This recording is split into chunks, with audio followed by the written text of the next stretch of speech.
Assalaamu calaykum. Waxaynu muuqaalkeenan ku eegi doonaa odhaahyadii ugu wacnaa ee nolosha laga yidhi. Sidoo kale waa waanooyin wax isbeddel ku samayn kara noloshaada. Haddaba inta aynaan bilaabin barnaamijka, fadlan muuqaalkan like saar. Haddii aad nagu cusub tahayna nagu soo biir. Mahadsanidin. Haddii aynu ku bilowno xikmadda koowaad waxaynan leedahay: ha cadhoonin haddii uu biibiiluhu kaaga qarxo wejigaaga, maxaa yeelay cidda afuuftay waa adiga, sidoo kale siiyey in ka badan xajmigii uu qaadayey. Dadka qaarna waa sidaas oo kale. Ha faanin, hana isyarayn, dadkana ha ku jeesjeesin, ileen ma ogid xaalkaagu sida uu noqon doono berriye. Ragga kan ugu liitaa waa kan ku ciyaara qalbiga haweeney si dhaba u jamatay. Shaqsiga og inaad sugayso, haddana aan kuu iman ahayn, kaasi ma uusan istaahilin inuu noloshaada ku sii jiro.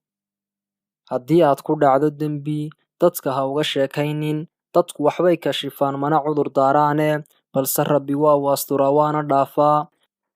Haddii aad damacdo guur, ha raadin dumar balse raadi rag. Guryaha ragga ayaa laga helaa dumar dhowrsoone. Yacni gabadh walaal weyday waa sidii awrseetadii laga furay, ilaa qaliilan. Ha dhibsan ciddii adiga kaa qiiroota ama kaa masayrta, bal ixtiraam. Masayrkiisu ma ahan waxaan ka ahayn inuu qiray inaad wax dheer tahaye. 3 marnaba ma soo laabtaan hadal aad tidhi, waran la ganay ama la tuuray, iyo wakhti tegey. Sidaa awgeed hadalkaad leedahay u fiirsi u lahow, wakhtigaagana sida ugu mudan uga faa'iidayso. Ha ka warwarin shirqoollada ay kuu maleegayaan. Waxa ugu badan ee awoodaan waa inay fuliyaan doonista Ilaahaye. Waayo waxa la doonay maahane wax kale adduunkan kama dhacayaan. Waxaad ahaataa qof awood leh, oo waxaan kaaga digayaa inaad madaxaaga aad hoos u dhigto. Waxaa laga yaabaa inaanay ku soo marin fursad kale oo aad madaxaada kor ugu qaadaaye. Inkastoo aynu rumaysannahay in xulashada caqligu ama shayada uu caqligu inoo dooro ay saxsanaan badan yihiin, haddana waxa adag ama madhacaanba ah inaynu ka tagno shayada uu qalbigu inoo dooro. Marnaba ha ku kalsoonaan ruux kaaga sheekeeyey siraha dad kale. Ma garanaysid marka ay darkaaga iman doonto ee uu sirahaaga hurgufi doono. Baqdintu kuma diida geerida, balse waxa ay kuu diidaa nolosha. Sidaa la ajligeed, laa takhaf. Guryaha oo dhani waa mugdi ilaa inta ay hooyadu ka soo kacayso. Waalidu waa samaynta mar labaad isla shaygii, adiga oo sugaya natiijo tii hore ka gedisan. Awoodda macnaheedu waa inaad ku tumato xanuunkaaga oo aanad hormarto adiga oo dhoolla caddaynaya mid kasta oo sugaya fashilkaaga iyo dhicitaankaaga. Ma ogi waxa ay qarsoon berri, balse waxaan anigu u qarsaday mala wanaag aan ka leeyahay xagga Rabbi. Haddii aanu ixtiraam jirin, ma jirayso cilaaqo kale oo dhammaystirmaysa. Jacayl ma jiro ixtiraam la'aan, saaxiibtinimona ma jirto ixtiraam la'aan, sidoo kale ehelnimo ma jirayso ixtiraam la'aan. Haddii aad ruux u sheegto sir, waxaad u hadiyeysay waran ama leeb, kaasoo uu kugu soo gani doono maalin maalmaha ka mida.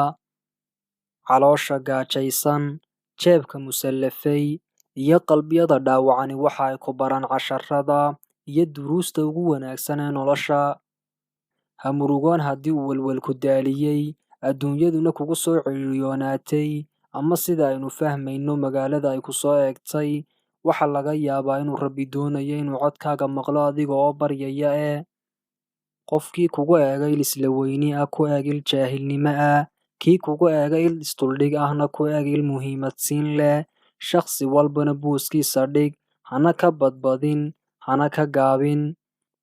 Dadku waxa ay jaahil ka yihiin xaqiiqada ah in hal kitaab ama hal buug ay suurtagal tahay inuu nolol dhan beddelo. Dagaalka ugu adag ee aad noloshaada gashaa waa ka ay dadku kugu riixayaan inaad noqoto ruux kale. Waxa ugu fiican ee aad berri samayn kartaa waa inaad maanta u shaqayso si dadaal ku jiro. Dee berrida laguu sheegayaaba waa maanta, oo maantuba shalay ayaa ahayd berri. Si aad uga fogaato dhaleecaynta, waxba ha odhan, waxbana ha samayn, waxbana ha noqon. Yacni dhaleecaynta waxa ka badbaadaya oo keliyaata qofka inta uu gacmaha isa saarto meel iska fadhiista, laakiin inta aad tahay qof socda oo hadaf iyo meel u socda leh, dhaleecayntu waa lama huraan. Qofka guulaystaa waxa uu leeyahay qorshe iyo barnaamij, balse kan fashilmaa waxa uu leeyahay qiil. Si wanaagsan u ilaali sumcadaada iyo sharaftaada, maxaa yeelay waxa ay noolaanaysaa intaad nooshahay in ka badane. Kan dadka ugu deeqsisani waa kan wax ka bixiya yaraanta, sidoo kalena ka ilaaliya dulinimada wejiga qofka wax weydiisanaya. Waana ay kala duwan yihiin adiga oo $100 haysta inaad $1 ka bixiso, iyo adigoo $1 haysta inaad 25 ka bixiso. Sabirkuna waa laba nooc, mid aad u samirto waxa aad neceb tahay, iyo mid aad u samirto waxa aad jeceshahay.